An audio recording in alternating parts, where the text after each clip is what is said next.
श्री हनुमदष्टोत्तरशतनाम स्तोत्रम्। नारद उवाच सर्वशास्त्रार्थतत्त्वज्ञ सर्वदेव नमस्कृत यत्त्वया कथितं पूर्वं रामचन्द्रेण धीमता स्तोत्रं समस्तपापघ्नं श्रुत्वा धन्योऽस्मि पद्मज। इदानीं श्रोतुमिच्छामि लोकानां हितकाम्यया वायुरंसावतरण माहात्म्यं सर्वकामदं वद मे विस्तारद्ब्रह्मन् देवगुह्यमनोत्तमम्। इति पृष्टो नारदेन ब्रह्मा लोकपितामहः नमस्कृत्य जगन्नाथं लक्ष्मीकान्तं परात्परम्। प्रोवाच वायुर्माहात्म्यं नारदाय महात्मने यच्छ्रुत्वा सर्वसौभाग्यं प्राप्नुवन्ति जनाः सदा।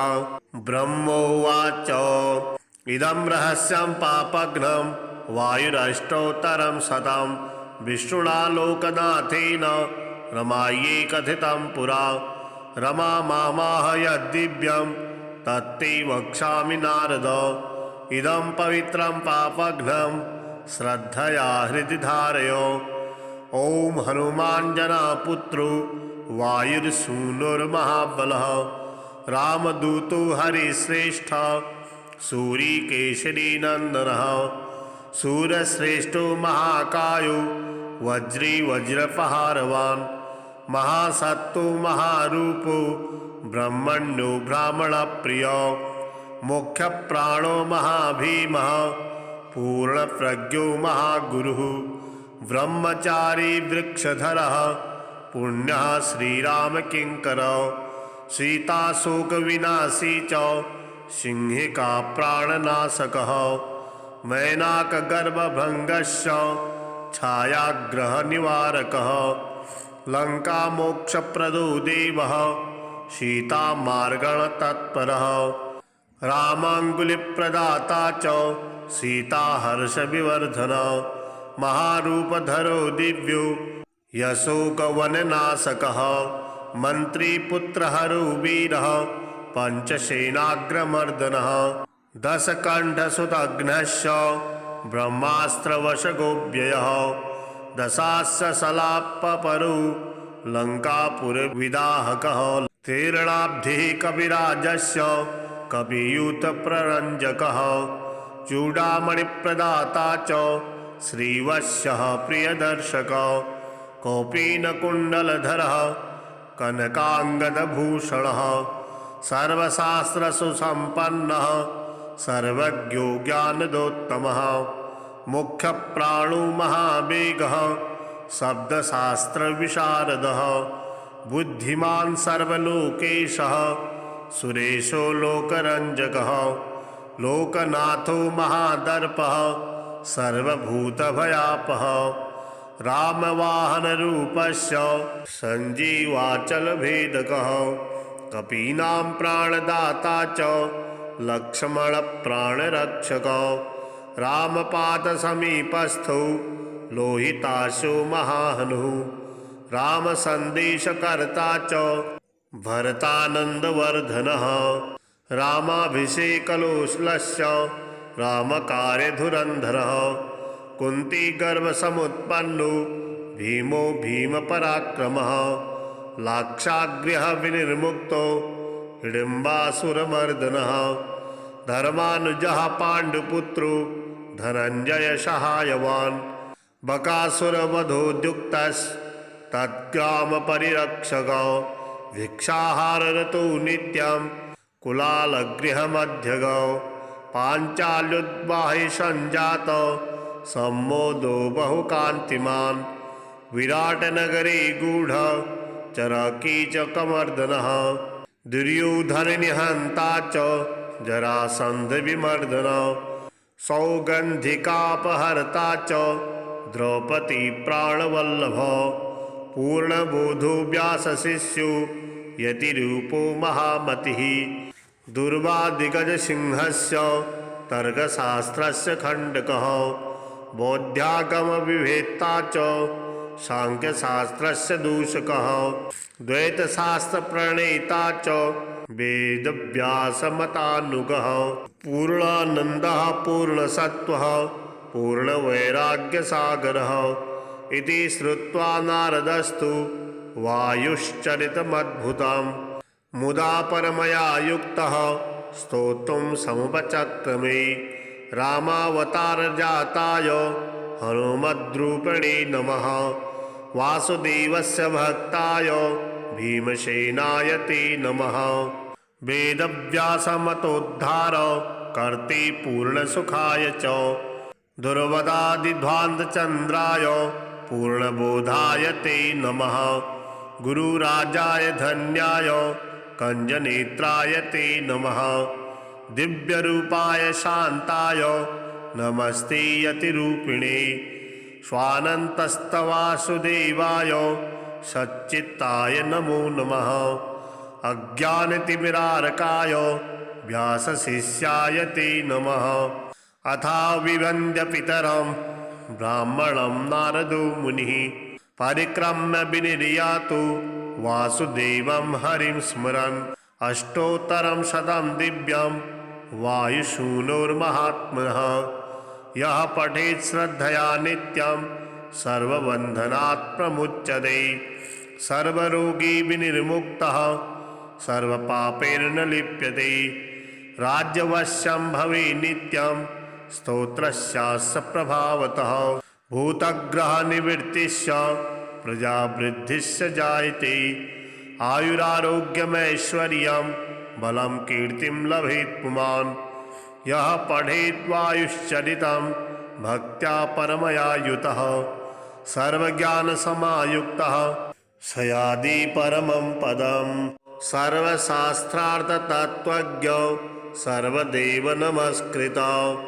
यत्त्वया कथितं पूर्वं रामचन्द्रेण धीमता स्तोत्रं समस्तपापघ्नं श्रुत्वा धन्योऽस्मि पद्मजौ इदानीं श्रोतुमिच्छामि लोकानां हितकाम्यया वायुरंसावतरण माहात्म्यं सर्वकामदं वद मे विस्तारद्ब्रह्मन् देवगुह्यमनोत्तमम् इति पृष्टो नारदेन ब्रह्मा लोकपितामहः नमस्कृत्य जगन्नाथं लक्ष्मीकान्तं परात्परं प्रोवाच वायुर्माहात्म्यं नारदाय महात्मने यच्छ्रुत्वा सर्वसौभाग्यं प्राप्नुवन्ति जनाः सदा ब्रह्मोवाच इदं रहस्यं पापघ्नं वायुरष्टोत्तरं शतं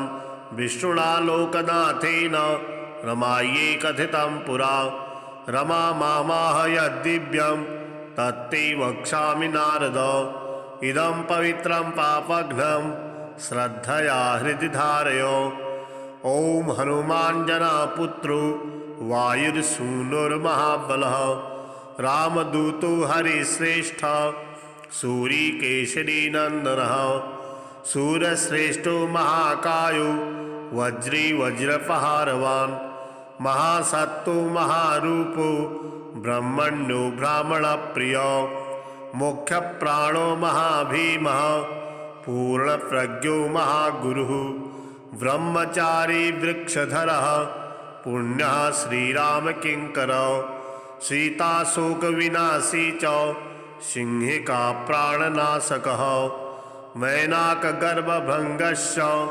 छायाग्रहनिवारकः लङ्कामोक्षप्रदो देवः सीतामार्गणतत्परः रामाङ्गुलिप्रदाता च सीताहर्षविवर्धनः महारूपधरो दिव्यो यशोकवननाशकः मन्त्रीपुत्रहरो वीरः पञ्चसेनाग्रमर्दनः दशकण्ठसुतघ्नश्च ब्रह्मास्त्रवशगोव्ययः दशास्य सलापपरो लङ्कापुरविदाहकः तीर्णाब्धिः कविराजस्य कवियूथप्ररञ्जकः चूडामणिप्रदाता च श्रीवत्सः प्रियदर्शकः कौपीनकुण्डलधरः कनकाङ्गदभूषणः सर्वशास्त्रसुसम्पन्नः सर्वज्ञो ज्ञानदोत्तमः मुख्यप्राणो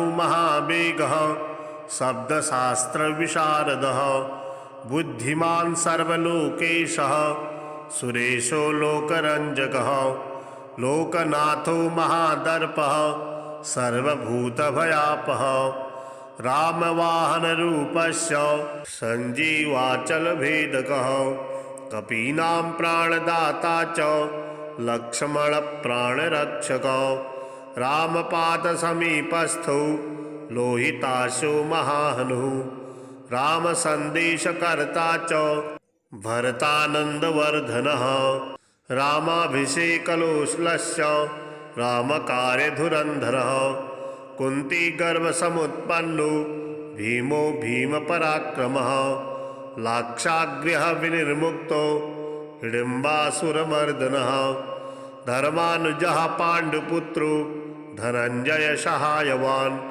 बकासुरवधोद्युक्तस्तत्ग्रामपरिरक्षकः भिक्षाहाररतो नित्यं कुलालगृहमध्यगः पाञ्चाल्युद्वाहि सञ्जातो सम्मोदो बहुकान्तिमान् विराटनगरे गूढ चरकीचकमर्दनः दुर्योधननिहन्ता च जरासन्धविमर्दनः सौगन्धिकापहर्ता च द्रौपदी प्राणवल्लभः पूर्णबोधो व्यासशिष्यो यतिरूपो महामतिः दुर्वादिगजसिंहस्य तर्कशास्त्रस्य खण्डकः बौद्धागमविवेत्ता च सांख्यशास्त्रस्य दूषकः द्वैतशास्त्रप्रणेता च वेदव्यासमतानुगः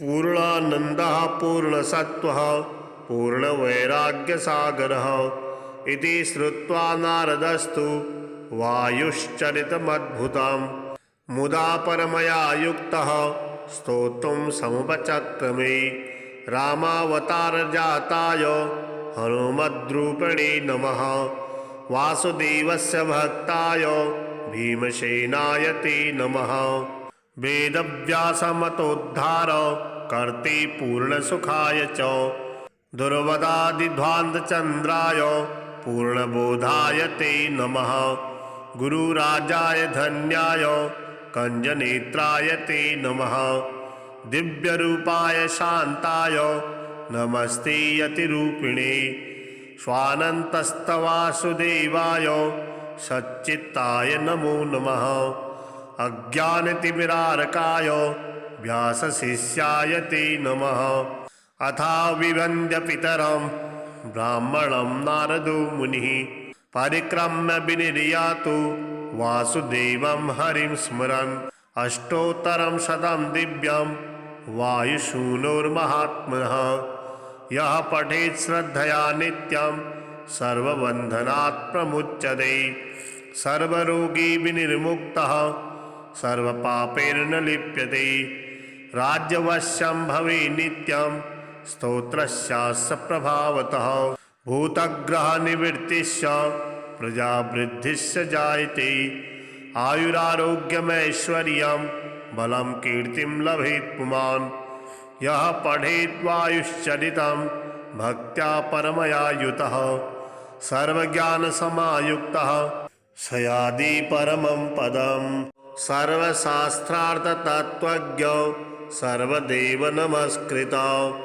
यत्त्वया कथितं पूर्वं रामचन्द्रेण धीमता स्तोत्रं समस्तपापघ्नं श्रुत्वा धन्योऽस्मि पद्मजो इदानीं श्रोतुमिच्छामि लोकानां हितकाम्यया वायुरंसावतरण माहात्म्यं सर्वकामदं वद मे विस्तारद्ब्रह्मन् देवगुह्यमनोत्तमम् इति पृष्टो नारदेन ब्रह्मा लोकपितामहः नमस्कृत्य जगन्नाथं लक्ष्मीकान्तं परात्परं प्रोवाच वायुर्माहात्म्यं नारदाय महात्मने यत् श्रुत्वा सर्वसौभाग्यं प्राप्नुवन्ति जनाः सदा।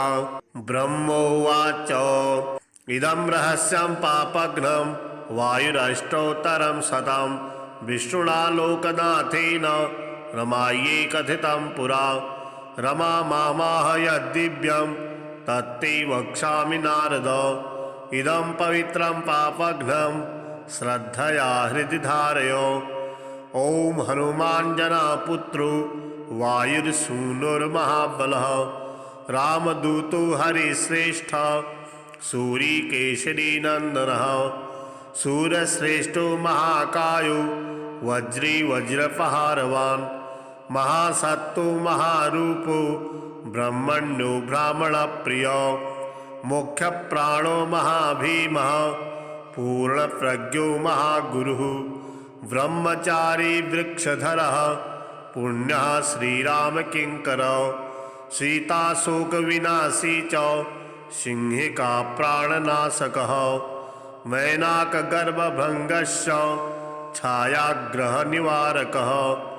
लङ्कामोक्षप्रदो देवः सीतामार्गणतत्परः रामाङ्गुलिप्रदाता च सीताहर्षविवर्धनः। महारूपधरो दिव्यो यशोकवननाशकः मन्त्रीपुत्रहरो वीरः पञ्चसेनाग्रमर्दनः। दशकण्ठसुतघ्नस्य ब्रह्मास्त्रवशगोव्ययः दशास्य शलापपरो लङ्कापुरविदाहकः। तीर्णाब्धिः कविराजस्य कवियूथप्ररञ्जकः चूडामणिप्रदाता च श्रीवत्सः प्रियदर्शकः। कौपीनकुण्डलधरः कनकाङ्गदभूषणः सर्वशास्त्रसुसम्पन्नः सर्वज्ञो ज्ञानदोत्तमः। मुख्यप्राणो महावेगः शब्दशास्त्रविशारदः बुद्धिमान् सर्वलोकेशः सुरेशो लोकरञ्जकः। लोकनाथो महादर्पः सर्वभूतभयापः रामवाहनरूपस्य सञ्जीवाचलभेदकः। कपीनां प्राणदाता च लक्ष्मणप्राणरक्षकः रामपादसमीपस्थो लोहिताशो महाहनुः। रामसन्देशकर्ता च भरतानन्दवर्धनः रामाभिषेकलोष्लस्य रामकार्यधुरन्धरः। कुन्तीगर्भसमुत्पन्नो भीमो भीमपराक्रमः लाक्षागृह विनिर्मुक्तो हिडिम्बासुरमर्दनः। धर्मानुजः पाण्डुपुत्रो धनञ्जय सहायवान् बकासुरवधोद्युक्तस्तद्ग्रामपरिरक्षकः। भिक्षाहाररतो नित्यं कुलालगृहमध्यगः पाञ्चाल्युद्वाहि सञ्जातः सम्मोदो बहुकान्तिमान्। विराटनगरे गूढः चरकीचकमर्दनः दुर्योधननिहन्ता च जरासन्धविमर्दनः। सौगन्धिकापहर्ता च द्रौपदी प्राणवल्लभः पूर्णबोधो व्यासशिष्यो यतिरूपो महामतिः। दुर्वादिगजसिंहस्य तर्कशास्त्रस्य खण्डकः बौद्धागमविवेत्ता च सांख्यशास्त्रस्य दूषकः। द्वैतशास्त्रप्रणेता च वेदव्यासमतानुगः। पूर्णानन्दः पूर्णसत्त्वः पूर्णवैराग्यसागरः इति श्रुत्वा नारदस्तु वायुश्चरितमद्भुतं मुदा परमया युक्तः स्तोत्रं समुपचक्रमे। रामावतारजाताय हनुमद्रूपिणे नमः वासुदेवस्य भक्ताय भीमसेनाय ते नमः। वेदव्यासमतोद्धार कर्ते पूर्णसुखाय च दुर्वदादिध्वान्तचन्द्राय पूर्णबोधाय ते नमः। गुरुराजाय धन्याय कञ्जनेत्राय ते नमः। दिव्यरूपाय शान्ताय नमस्ते यतिरूपिणे। स्वानन्तस्तवासुदेवाय सच्चित्ताय नमो नमः। अज्ञानतिमिरारकाय व्यासशिष्याय ते नमः। अथाविवन्द्य पितरं ब्राह्मणं नारदो मुनिः परिक्रम्य विनिर्यातु वासुदेवं हरिं स्मरन् अष्टोत्तरं शतं दिव्यं वायुसूनुर्महात्मनः। यः पठेत् श्रद्धया नित्यं सर्वबन्धनात् प्रमुच्यते सर्वरोगी विनिर्मुक्तः सर्वपापैर्न लिप्यते। राज्यवश्यं भवे नित्यं स्तोत्रस्यास्य प्रभावतः भूतग्रहनिवृत्तिश्च प्रजावृद्धिश्च जायते। आयुरारोग्यमैश्वर्यं बलं कीर्तिं लभेत् पुमान्। यः पठेत् वायुश्चरितं भक्त्या परमया युतः सर्वज्ञानसमायुक्तः स याति परमं पदम्। सर्वशास्त्रार्थतत्त्वज्ञ सर्वदेव नमस्कृता यत्त्वया कथितं पूर्वं रामचन्द्रेण धीमता। स्तोत्रं समस्तपापघ्नं श्रुत्वा धन्योऽस्मि पद्मज। इदानीं श्रोतुमिच्छामि लोकानां हितकाम्यया वायुरंसावतरण माहात्म्यं सर्वकामदं। वद मे विस्तारद्ब्रह्मन् देवगुह्यमनोत्तमम् इति पृष्टो नारदेन ब्रह्मा लोकपितामहः। नमस्कृत्य जगन्नाथं लक्ष्मीकान्तं परात्परं प्रोवाच वायुर्माहात्म्यं नारदाय महात्मने। यच्छ्रुत्वा सर्वसौभाग्यं प्राप्नुवन्ति जनाः सदा। ब्रह्मोवाच इदं रहस्यं पापघ्नं वायुरष्टोत्तरं शतं विष्णुना लोकनाथेन रमायै कथितं पुरा। रमा मामाह यद्दिव्यं तत्ते वक्ष्यामि नारद। इदं पवित्रं पापघ्नं श्रद्धया हृदि धारय। ॐ हनुमाञ्जनापुत्रो वायुर्सूनुर्महाबलः रामदूतो हरिश्रेष्ठ सूरीकेशरीनन्दनः। सूरश्रेष्ठो महाकायो वज्री वज्रपहारवान् महासत्तो महारूपो ब्रह्मण्यो ब्राह्मणप्रियो मुख्यप्राणो महाभीमः पूर्णप्रज्ञो महागुरुः ब्रह्मचारी वृक्षधरः पुण्यः श्रीरामकिङ्करः सीताशोकविनाशी च सिंहिका प्राणनाशकः मैनाकगर्भभङ्गश्च छायाग्रहनिवारकः लङ्कामोक्षप्रदो देवः सीतामार्गणतत्परः रामाङ्गुलिप्रदाता च सीताहर्षविवर्धनः महारूपधरो दिव्यो यशोकवननाशकः मन्त्रीपुत्रहरो वीरः पञ्चसेनाग्रमर्दनः दशकण्ठसुतघ्नश्च ब्रह्मास्त्रवशगोव्ययः दशास्य शलापपरो लङ्कापुरविदाहकः तीर्णाब्धिः कविराजस्य कवियूथप्ररञ्जकः चूडामणिप्रदाता च श्रीवत्सः प्रियदर्शकः कौपीनकुण्डलधरः कनकाङ्गदभूषणः सर्वशास्त्रसुसम्पन्नः सर्वज्ञो ज्ञानदोत्तमः मुख्यप्राणो महावेगः शब्दशास्त्रविशारदः बुद्धिमान् सर्वलोकेशः सुरेशो लोकरञ्जकः लोकनाथो महादर्पः सर्वभूतभयापः रामवाहनरूपस्य सञ्जीवाचलभेदकः कपीनां प्राणदाता च लक्ष्मणप्राणरक्षकः रामपादसमीपस्थो लोहिताशो महाहनुः रामसन्देशकर्ता च भरतानन्दवर्धनः रामाभिषेकलोश्लस्य रामकार्यधुरन्धरः कुन्तीगर्भसमुत्पन्नो भीमो भीमपराक्रमः लाक्षागृहविनिर्मुक्तो हिडिम्बासुरमर्दनः धर्मानुजः पाण्डुपुत्रो धनञ्जय सहायवान् बकासुरवधोद्युक्तस्तद्ग्रामपरिरक्षकः भिक्षाहाररतो नित्यं कुलालगृहमध्यगः पाञ्चाल्योद्वाहि सञ्जातः सम्मोदो बहुकान्तिमान् विराटनगरे गूढः चरकीचकमर्दनः दुर्योधननिहन्ता च जरासन्धविमर्दनः सौगन्धिकापहर्ता च द्रौपदी प्राणवल्लभः पूर्णबोधो व्यासशिष्यो यतिरूपो महामतिः दुर्वादिगजसिंहस्य तर्कशास्त्रस्य खण्डकः बौद्धागमविवेत्ता च सांख्यशास्त्रस्य दूषकः द्वैतशास्त्रप्रणेता च वेदव्यासमतानुगः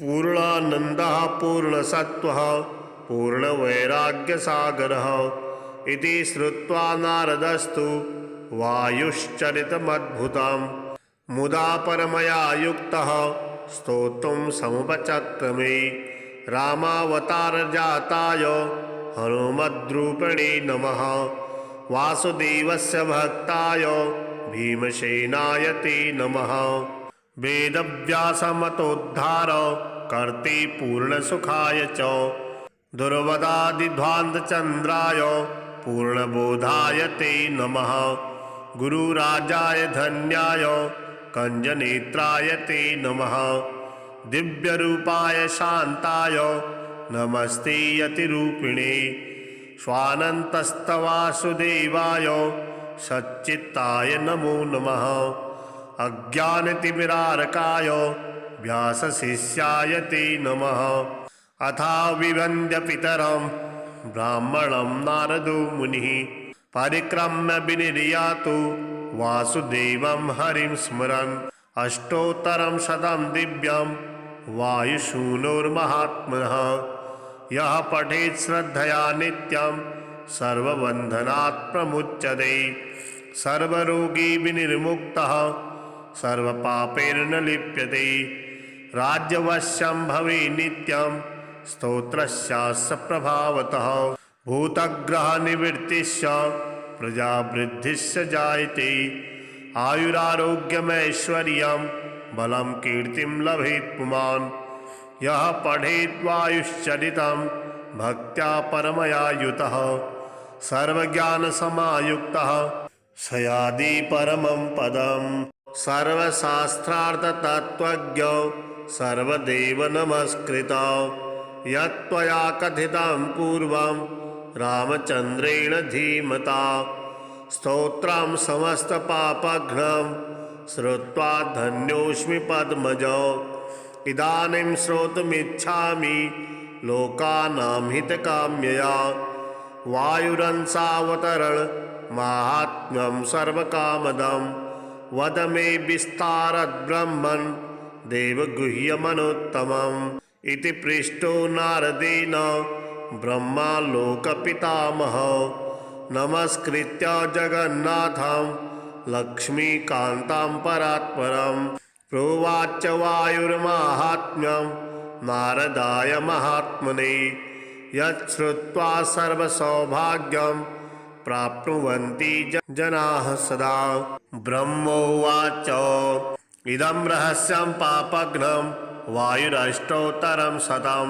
विष्णुना लोकनाथेन रमायै कथितं पुरा रमा मामाह यद्दिव्यं तत्ते वक्ष्यामि नारद इदं पवित्रं पापघ्नं श्रद्धया हृदि धारय ॐ हनुमाञ्जनापुत्रो वायुर्सूनुर्महाबलः रामदूतो हरिश्रेष्ठः सूरीकेशरीनन्दनः सूरश्रेष्ठो महाकायो वज्री वज्रपहारवान् महासत्तो महारूपो ब्रह्मण्यो ब्राह्मणप्रियो मुख्यप्राणो महाभीमः पूर्णप्रज्ञो महागुरुः ब्रह्मचारी वृक्षधरः पुण्यः श्रीरामकिङ्करः सीताशोकविनाशी च सिंहिका प्राणनाशकः मैनाकगर्भभङ्गस्य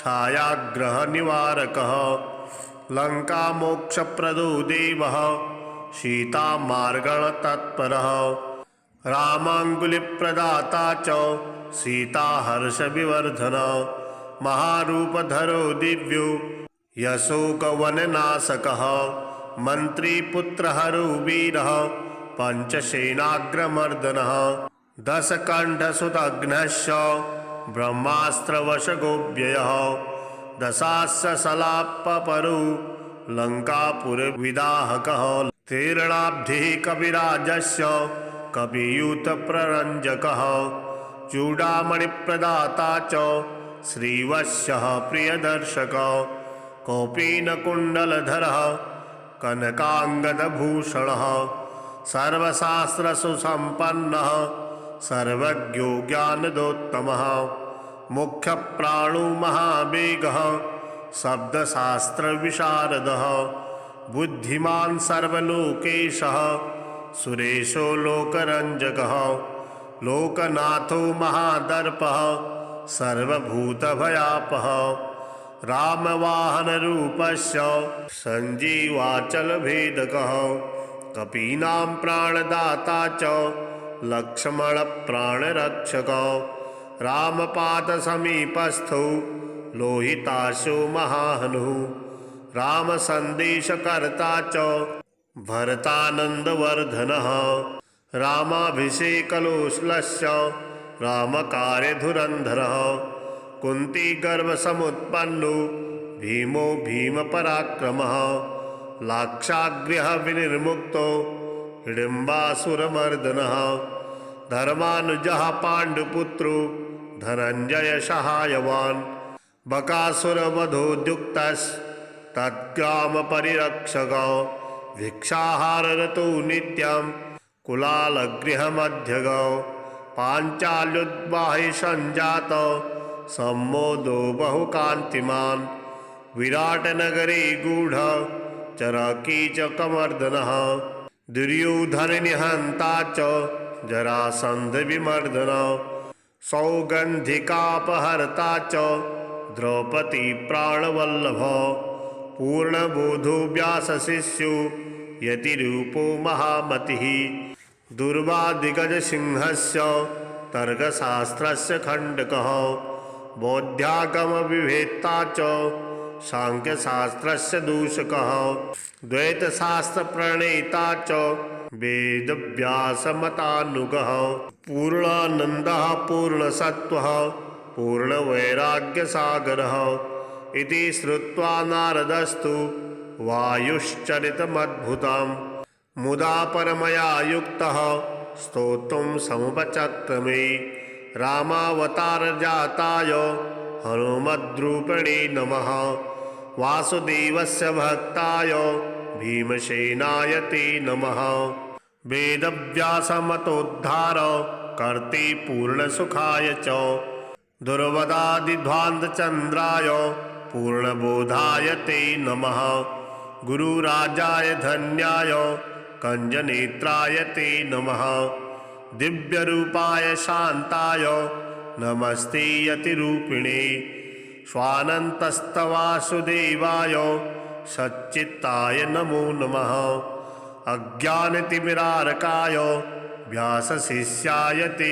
नमः अथा विवन्द्य पितरं ब्राह्मणं नारदो मुनिः परिक्रम्य विनिर्यातु वासुदेवं हरिं स्मरन् अष्टोत्तरं शतं दिव्यं वायुसूनोर्महात्मनः यः पठेत् श्रद्धया नित्यं सर्वबन्धनात् प्रमुच्यते सर्वरोगी विनिर्मुक्तः सर्वपापैर्न लिप्यते राज्यवश्यं भवे नित्यं स्तोत्रस्यास्य प्रभावतः भूतग्रहनिवृत्तिश्च प्रजावृद्धिश्च जायते आयुरारोग्यमैश्वर्यं बलं कीर्तिं लभेत् पुमान् यः पठेत् वायुश्चरितं भक्त्या परमया युतः सर्वज्ञानसमायुक्तः स याति परमं पदम्।